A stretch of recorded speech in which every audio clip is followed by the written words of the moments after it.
Well, I think today is one of those perfect days to talk about the topic that I was planning to talk about, and that is companion animals. Today I have Miss Nova with me. She is one of our pugs. She is almost 2 years old, and she's currently being trained as a service dog.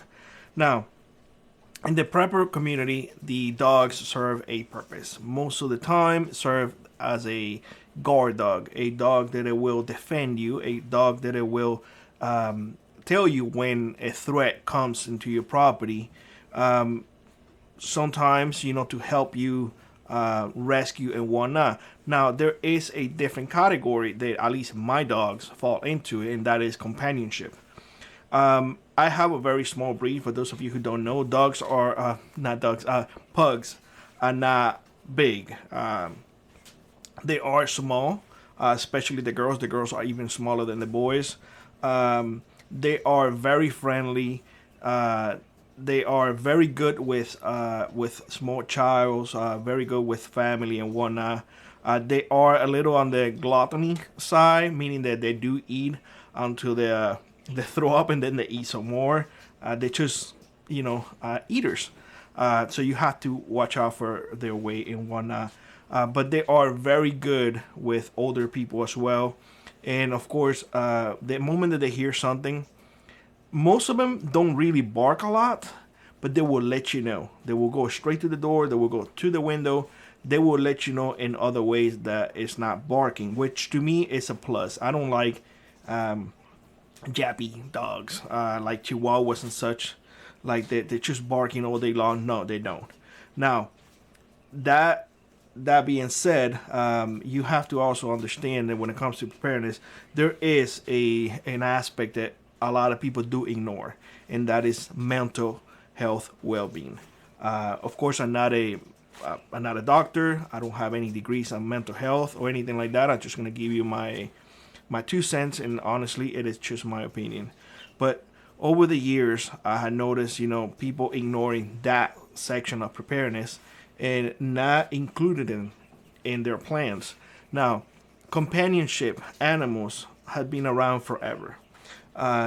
You see it most with older people because whether a partner passed away, whether they are living now away from their children's, or they just need somebody or something or someone to be with them for company.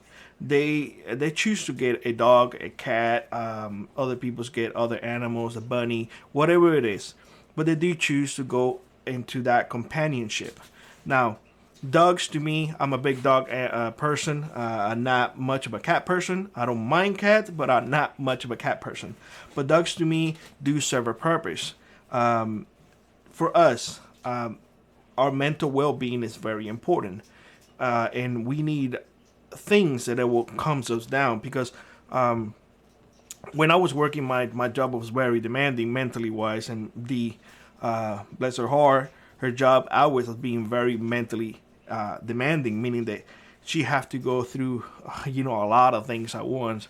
So prior to Luna and Nova, we had another pug, which it was always her comfort.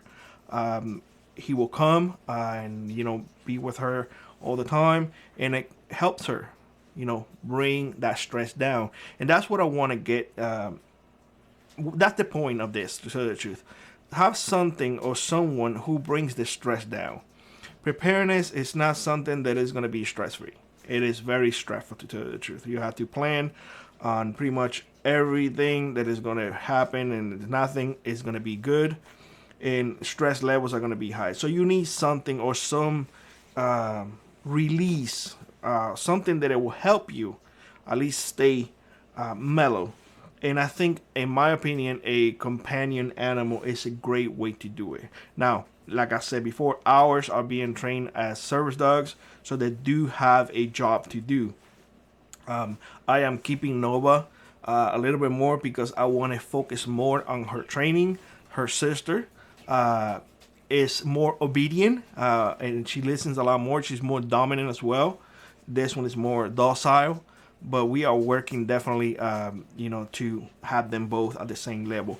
Now, when I say companion animals, you have to understand that your needs are unique to you, and you need to make sure that, well, what is you need to identify what is it you need. Do you need to have that animal that comes to you every single day and welcomes you to your home because you live by yourself? That is very important to a lot of people. In fact, I will say that prior to having Laz, our son, our dog, we would look forward to get home to see him, just welcoming us, because we were just me and Dee, and our dog actually complete our family. Once Laz came, it was even better. But I want to, emphasize on that. A dog or a cat can fill that hole that you may have that you don't know how to fill. Take for example, I see in folks who have said a million times, I love my dog more than I love people. And this is something that you probably heard as well. Well, that's because animals don't have that ill intent towards you. And I'm going to speak just about dogs because that's what I have. But a dog will not betray you. A dog will always be faithful to you. A dog, no matter what you do, will always come towards you and give you love. Right? Now, we can't say the same thing about human beings because, we all have different issues. So that's what I want to bring to you. Companionship is extremely important in, keeping your mental well-being at a well-established balance will be key during an SHTF. Now, that does not mean that they don't take work. Of course they take work.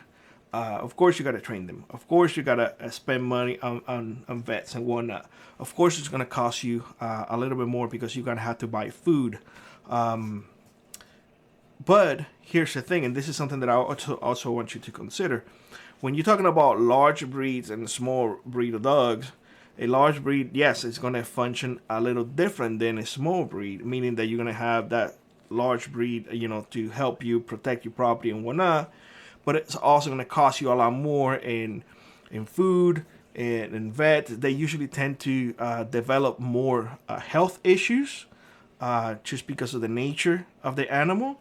Small breed, on the other hand, do live longer, do consume a lot less food, and they are easy to control. That's another thing. There's large breeds sometimes, if they get temperamental, well, they can cause damage to the owner. So something to keep in mind. But nonetheless, I want you to let me know if you have ever considered, or you have, companion animals. It is not the same as farm animals. A farm animal lives outside. It is for the purpose. It is not part of your family. A companion animal, however, lives most of the time inside your home. It is always near you, and it serves a purpose inside your home, inside your family. Do you have anything like that? And if you do, can you tell me whether or not you consider that companion part of your family? Because a lot of folks, I heard this before, well, they're just animals. And there is a huge, division between, or they're just animals or they are part of my family. Let me know what you are in that aspect, because I am just curious to know. So with that being said, I hope you have a great one. Like always, rock on, prep on, and I will see you in the next one. Bye-bye, everybody.